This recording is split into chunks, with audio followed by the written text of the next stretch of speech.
John with Oz General Store, another episode. I've got a shiny big lump of steel next to me. It's a 283 small block Chev.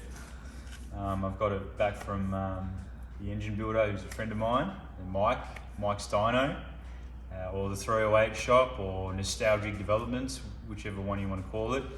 He doesn't often build engines anymore. He actually manufactures dynos, but you know, he did me a special favour, just knocked this one over. So there's a lot of chrome. Just want to talk a little bit about the history of this 283. History, you know, probably a little bit more about how I've sort of come to, you know, own it. So it came with my 49 Chev.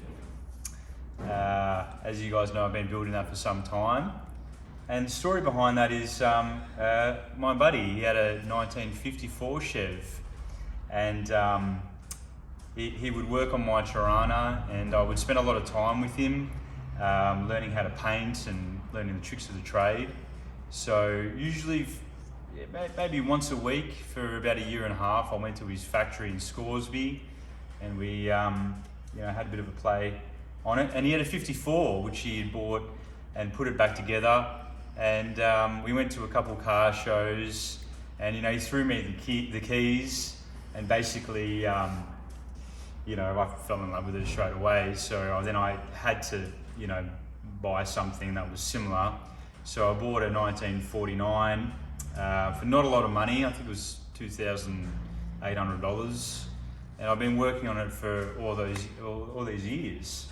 So unfortunately, my buddy passed away, not under good circumstances, earlier this year.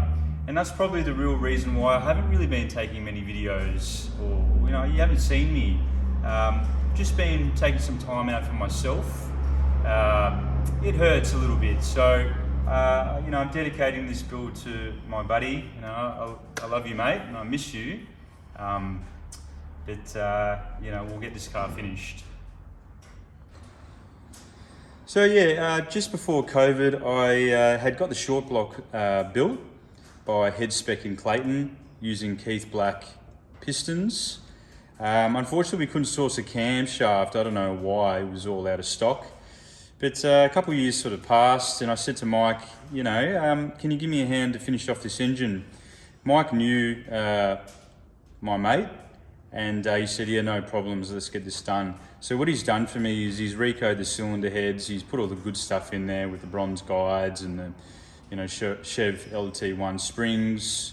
He's done the 3-angle valve job and replaced all the damaged rocker studs.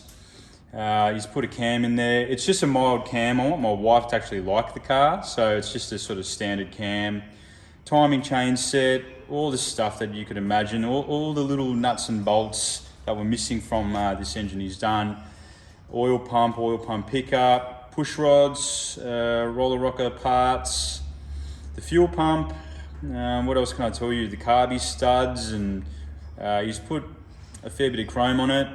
It's the manifold and the rocker covers, and he's put a 4-barrel carburetor on there as well.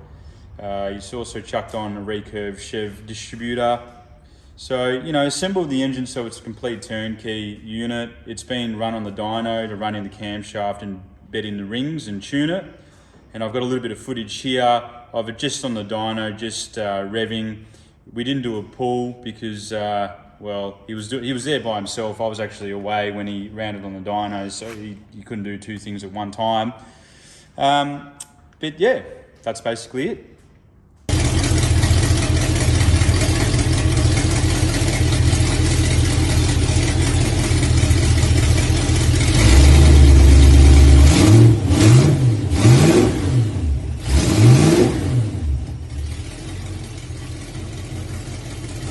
So, you know, look, this thing doesn't make a lot of horsepower.